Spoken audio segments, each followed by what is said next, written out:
یک سال گذشته فکر می‌کنم در মার্কিন যুক্তরাষ্ট্রের সাথে যোগাযোগের খবর নাকচ করে দিয়েছেন ইরানের পররাষ্ট্রমন্ত্রী আব্বাস আরাকচি। জানিয়েছেন, কোনো যুদ্ধবিরতি নয়, বরং শত্রুকে চরম শিক্ষা দিতেই এই লড়াই চালিয়ে যাবে তেহরান। এদিকে বন্ধ রয়েছে বিশ্বের অন্যতম গুরুত্বপূর্ণ জ্বালানি পথ হরমুজ প্রণালী।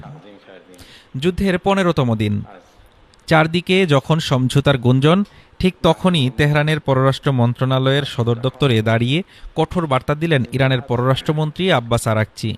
তিনি বলেন, আমরা বারবার বলেছি যুক্তরাষ্ট্রের সাথে আমাদের কোনো যোগাযোগ হয়নি, আমরা যুদ্ধ বন্ধের অনুরোধ জানাইনি। এই যুদ্ধ এমনভাবে শেষ হবে যেন শত্রু ভবিষ্যতে আর কোনোদিন আগ্রাসনের সাহস না পায়। গত ২৮ ফেব্রুয়ারি ইরান ভূখণ্ডে ইসরায়েল ও যুক্তরাষ্ট্রের হামলার পর থেকেই উত্তপ্ত গোটা অঞ্চল। পাল্টা জবাবে মার্কিন ও ইসরায়েলি স্থাপনায় একের পর এক ক্ষেপণাস্ত্র ছুড়েছে তেহরান।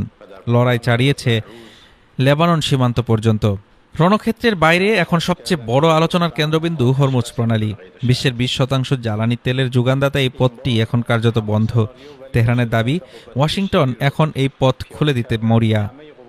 আব্বাস আরাকচির মতে, যাদের শত্রু ভাবত, আজ তাদের কাছেই মধ্যস্থতার আবেদন করছে যুক্তরাষ্ট্র। তবে পরিষ্কার কথা, বন্ধু দেশগুলোর জন্য পথ খোলা থাকলেও শত্রুদের জন্যই প্রণালী বন্ধ। চলমান এই রক্তক্ষয়ী যুদ্ধে এখন পর্যন্ত প্রাণ হারিয়েছেন ১,৪৫০ জন ইরানি।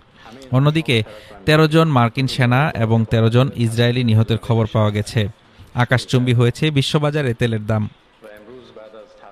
শত্রুর জন্য কোনো ছাড় নয়। আরাকচির এমন অনড় অবস্থানে মধ্যপ্রাচ্যে শান্তির সম্ভাবনা আপাতত সুদূর পরাহত বলে মনে করছেন বিশ্লেষকরা।